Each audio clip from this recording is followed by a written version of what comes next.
Hey y'all. Hey.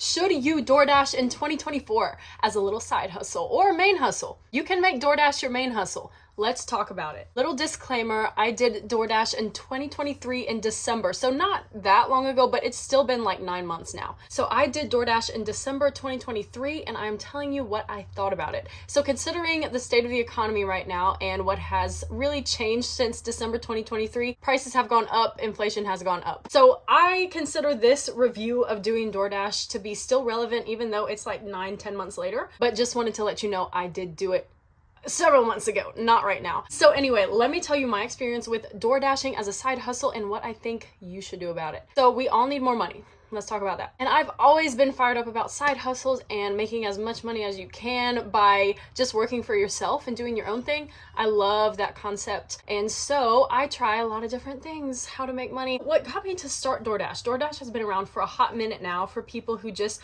want to make money pretty fast because you get paid weekly. You can set your own hours basically. You can make as much money or as little money as you want. You can drive as long as you want and stop when you want. So it's really appealing.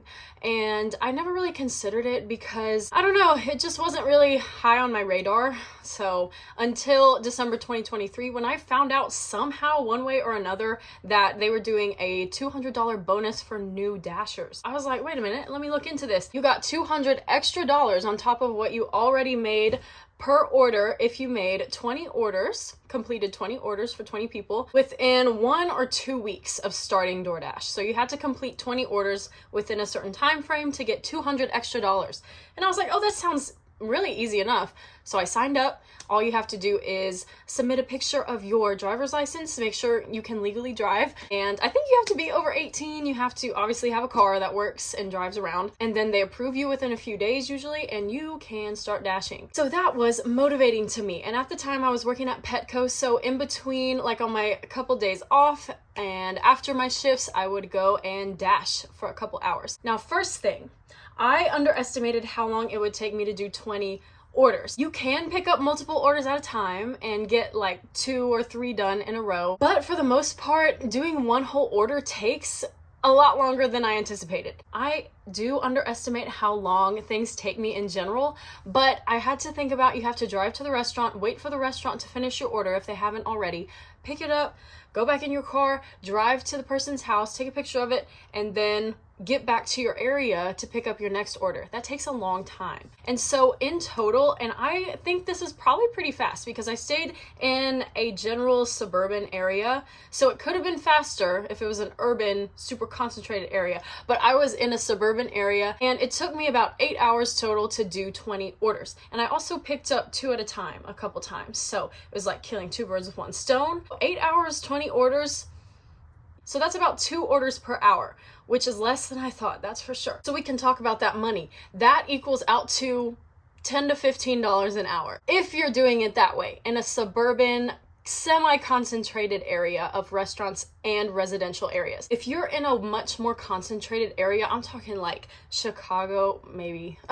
I've never been to Chicago, but I assume it is pretty like this. DC, New York City, Los Angeles, maybe, some of those like places where there's restaurants under apartments maybe. Hey guys, I'm editing this video, but I wanted to come on and say I totally forgot, if you're in an area with a lot of office buildings and a lot of food around during lunchtime, that is gold, especially in the big cities, Dallas, Houston, Miami, maybe Tampa, I don't know. Those might be awesome times and places to get some orders too. I totally forgot, it's not just houses. People order for lunch all the time on DoorDash because they can't leave the building, they don't want to leave, they don't have much time, things like that. So consider that too if you're planning to dash during the day, especially if you have like skyscrapers and big business areas that a lot of people order from. If you're in very wealthy areas, that will be awesome as well, possibly. Depends on how well they tip.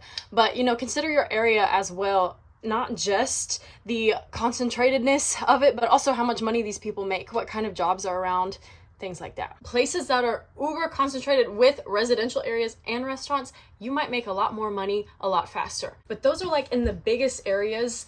I would assume if you live in somewhere, because I dashed in a place that was really populated. It had a lot of people in it, a lot of different types of people, places, restaurants, but it wasn't like one of the biggest cities in America And by the way, yeah, all I'm talking about is the US. I don't think DoorDash is available in a huge number of countries anyway, but I'm talking about the US in particular. If you're in a big city, but not the biggest cities and not the super most concentrated areas, then you're probably still gonna make not that much per hour. Especially when you take into account the expense of gas, the expense of car maintenance. You take into consideration the time, the effort, the car maintenance.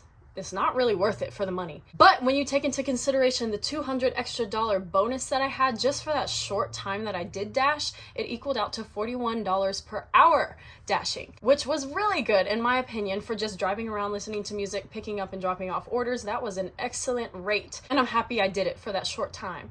But that is just to give you a little insight to, if you don't live in the most populated areas in the country, you probably won't make that much money unless you get lucky, unless you're like one of the only dashers out at that time or whatever. Which is the other thing about dashing, is that most of the time you have to preset, like the day before, what hours you'd like to dash. You can always end your dash early, which is nice, the next day, but you can't usually just say, okay, I want to dash right now and start, because DoorDash has become pretty populated and you have to set a time where you can dash, or else there'll be too many dashers and not enough orders.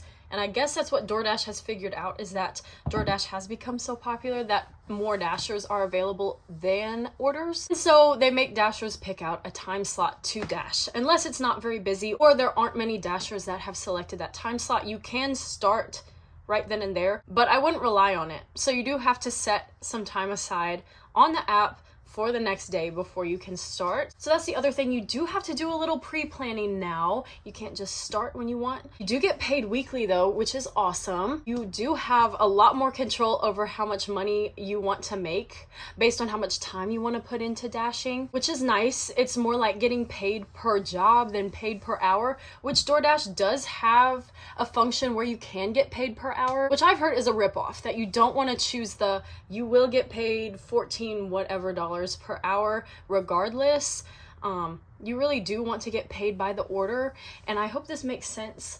But yeah, DoorDash did implement a feature where you can get paid hourly, but I don't think it's a good choice. The other thing that comes to my mind, being a young little girl out doing little DoorDash, is the safety part, especially in bigger cities. If you are trying to make bigger money, if you are trying to make more money in these bigger areas, usually that means more crime. I mean, let's just be real. In the big cities, there are more people and there's more crime. And even not there, even if you're dashing literally anywhere, you do have to be careful. I mean, if you're a guy and this doesn't really happen to you, if you don't really, which anybody could get abducted or whatever, chased, I don't know. But I'm just saying, if you're a girl in particular and you're door dashing at night or in the early morning or in some kind of sketchy areas, you do have to be really careful. I remember door dashing in one of the less nice cities in the area I was dashing in, and the McDonald's lady was like, be careful out there. And I was like, yeah, I know. I thought to myself, yeah, I know. Nothing happened, but it's just a precaution because people can start to get to know your face and your car and your license plate and everything if you really start dashing and being regular in certain areas, and they may get some ideas about what they want to do to you and what they want to do to your car and all that. And if they want to follow you home one day, you know what I'm saying? So especially if you do it long term, you know, some people do stalk for days and weeks before they make a hit on somebody. So just be careful out there, especially, you know, if it's not a great area. I also was only doing this for a very short time, so I wasn't too worried about it. And also be careful if you leave your car running when you just run up to their doorstep to drop the food off. Make sure nobody's watching out for you and trying to steal your car as it's on and just ready to go. That used to bother me a little bit. I didn't want to turn my car on and off all the time, so I just left it running with the windows down sometimes and ran up to the door and then ran back to my car. But it did cross my mind a couple times. Somebody could be seeing me do this and then totally steal my car right now. So that's another thing. The other point that I forgot to mention is that I did not realize how much I do not just like driving around. I enjoy driving to an extent. I love listening to music and just vibing out, but going just around in the same areas over and over, hitting the same stoplights and Oh my gosh, it drove me crazy. I do not like driving like that. It is so boring and almost like makes me antsy because it's just like there's no destination really. I mean, there is, but you're just driving around in the same area. Some people love it. I know some people love to drive. They don't mind it. They enjoy listening to podcasts and things like that. But that part was not for me. So if you're looking to do this full time or very often, make sure you actually enjoy it and it doesn't drive you crazy like it drove me crazy. I kept going with it though because that was some good money that I did get. I did end up getting the bonus, and they do run bonuses quite often for different things and different reasons, like make twice as much this hour, make twice as much in this area because it's super busy tonight or something like that. They do run promos like that to keep you going. Overall, I do not recommend DoorDash unless you really need the money. It's a really good way to get money fast, but if you're doing this as a consistent side hustle or even a main hustle, it is not worth it. Maybe it used to be better, but there's a lot going on. Inflation's crazy. It's a lot of expense and time and effort to just drive your car around. I just didn't like that part about it. And that's just me. You might really enjoy it, but that's my take on it. It was good for the bonus, good while it lasted. It's good to try if you're curious. If you like content like this, please subscribe, like, and leave a comment. Let me know what your experience is as a dasher, and I will see you later.